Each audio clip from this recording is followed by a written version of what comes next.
Hi, this is Anand. So this is a video for IET, which is turned 150 years old, twice as old as India, but much younger than India and its engineering heritage.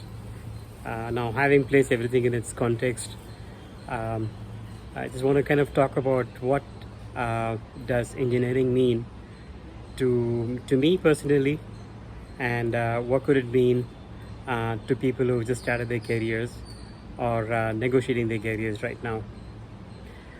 Uh, I think we have three central challenges. One is transportation or mobility, if you want to call it, and making it efficient, making it affordable, um, making it more and more contemporary as the situations change. How do we rise up to that?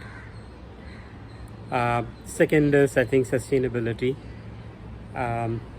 With climate change being ever so real, how do we position our career in such a way that we make an impact on sustainability in terms of reducing energy consumption, in terms of being more renewable in the energy we consume, being more renewable in the form of fuels that we consume, and ever more so healthcare, ensuring that we live in a healthy manner, ensuring that the less privileged amongst us continue to actually be more healthy and much more, productive and part of the mainstream that the world economy is. When it comes to transportation, I really think we're not done yet. Vehicles are becoming more and more efficient, and we need to essentially make the journey, make that whole thing more and more real and more possible, which essentially means better combustion engines, better fuels, lighter materials, revolutionary design.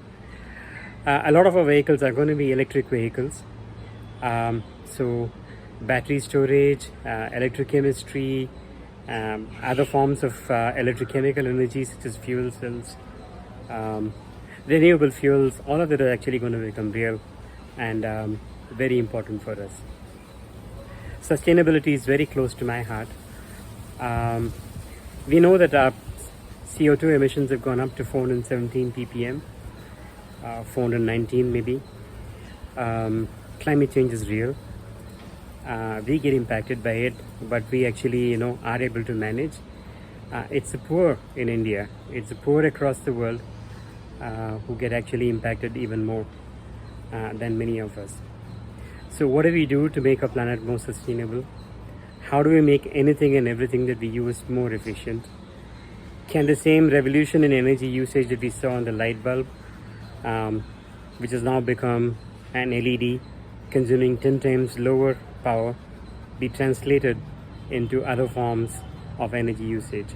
Air conditioning, heating, the thermal power, all of that.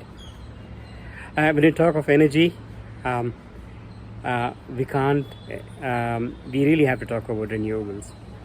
And we've grown tremendously as far as renewable energy footprint is concerned across the world, and especially so in India, in terms of both the installed capacity and how affordable all of this is.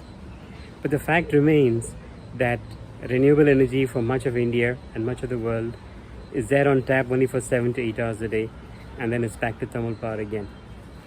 So our dependence on thermal power hasn't gone away. We need to make thermal power even more efficient. We need to make thermal power even more flexible, make it work of renewable fuels like biomass, bio-waste, municipal waste. We have a lot of challenges ahead. Healthcare, miracles seem to happen. Drug delivery systems, stents, non-invasive surgery.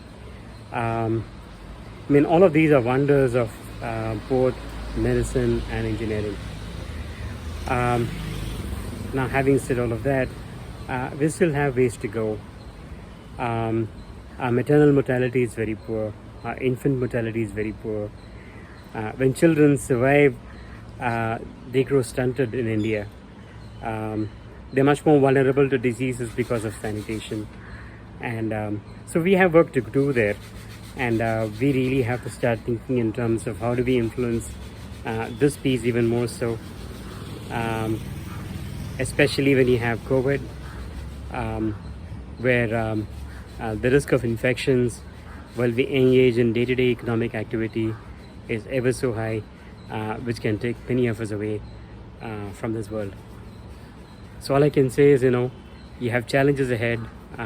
Enjoy your journey. Do get distracted, have a good time, but do not lose sight of the big picture and really make a difference. Thank you.